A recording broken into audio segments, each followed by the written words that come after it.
Hello again, everybody. It's Monday, the 2nd of December, 2024. It's about 2:30 in the afternoon, and just another beautiful day out here sailing along. Fairly light winds, 8-10 knots maybe. Boats making maybe 3.5, occasionally 4. So it's making the trip a little slow. Also because I'm playing it a little cautious and not putting out a whole lot of sail area. Don't want to get caught out in a squall, which starting this evening are forecast in this area.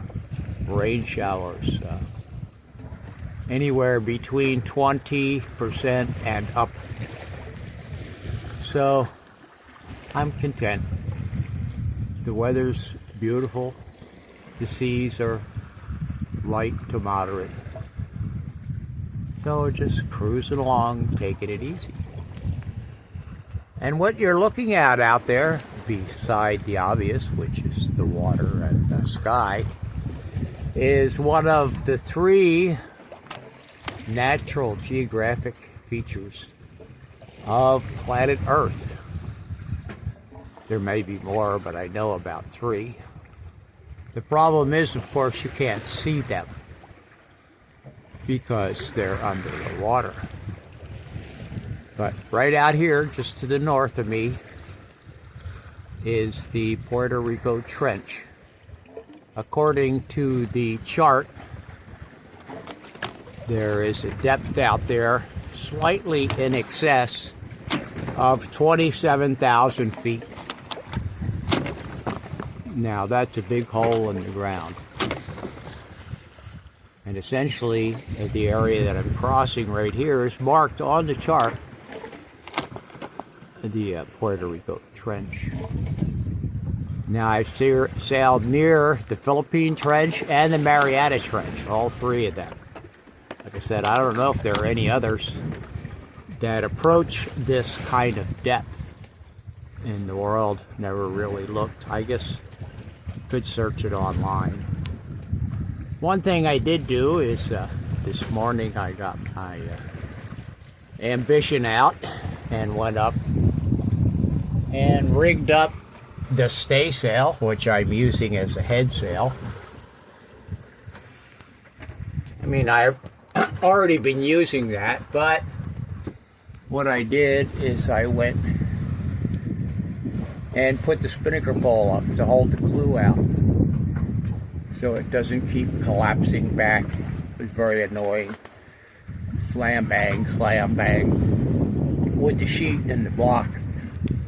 The storm jib, I sheeted out to the rail instead of the inboard track, and it seems to hold pretty well without being pulled. I have used the boat hook in the past to hold the clew of the storm jib out, but it seems to work just fine the way it is. So, peaceful, easy sailing. Seeing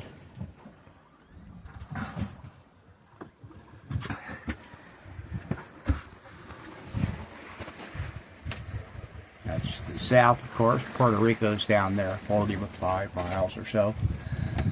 Seeing occasional ships crossing my path. Well, they're not crossing, they're usually going the same direction or opposite. Not sure where they're coming from or where they're going to, but I usually see a couple a day. I did see one that said the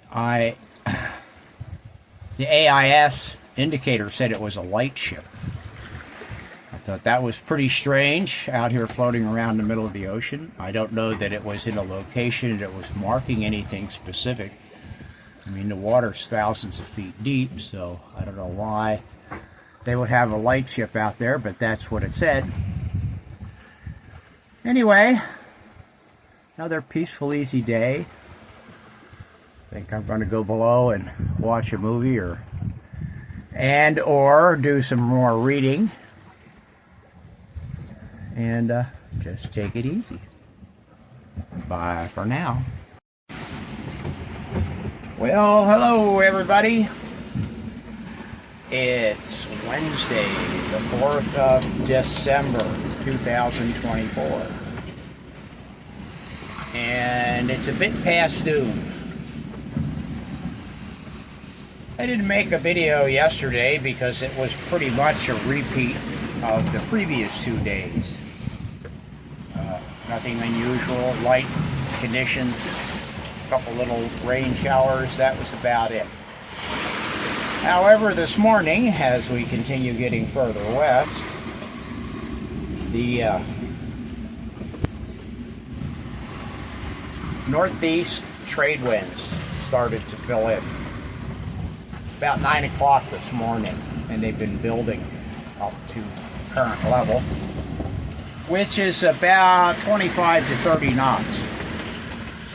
I took the pole down from the staysail, and that was a bit of a challenge considering the conditions.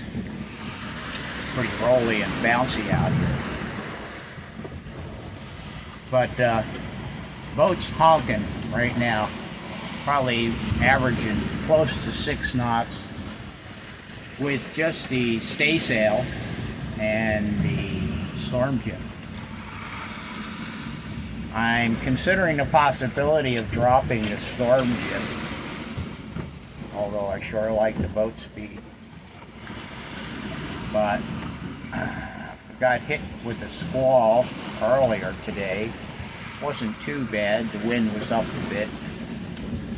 And some rain. That was before, or maybe I should say that was probably what signified the coming of the trade winds. That was the tail end of the old weather pattern. Anyway, I'm going to flip the camera around here. You can see what it's like. Here are basically greenies everywhere. Seas are running up about 2 meters. All right, hold on for a second. Okay, here we are a couple minutes later. Tie up the spray shield, the sun shield screen there a little bit so you can see under it okay. And of course, as normal, you don't really get a feel for the size of the waves on a two-dimensional image. But I will tell you for sure, we're up in the 2-meter range. And if the wind keeps blowing like this, they're probably going to get up to 3 meters. So 10 feet as time goes on. Anyway, we're making good speed.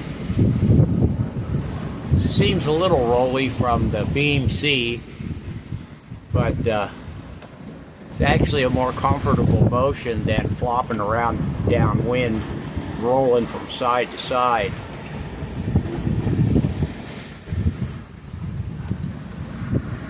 So I think about all those people in various parts of the eastern North Atlantic, many of whom are probably underway or soon to be underway, heading this way to the western Atlantic. Come down for a nice winter cruise in the Caribbean, maybe heading towards Panama to go through the canal. Whatever it is, this is the time to be making that crossing, although the winter trade winds in the North Atlantic tend to be quite strong. 25 to 35 knots is not uncommon. So if you don't mind a bit of a blow, ooh, there's a nice wave. You can see there are greenies everywhere, and greenies means at least 25 knots of wind. Hey, hey, hey! Ah! Well, that's the first splash that I've taken up over the bow. Big one, anyway. That may continue, I don't know. Like I said, if it gets too much feistier than it already is, I will probably drop the storm jib. But for the time being, I'll keep going the way I am. Kind of a shame. I wanted to stick my head out there and take some clear shots of the water. Use it as a background video. But I can't do that from the cockpit, I don't think. Might have to go back aft. Stand back there on the starboard side. I'll see what happens. Anyway, that's it for now. Hope you all are having a good season as Christmas is approaching. I should be back in Tampa well before then. Bye for now.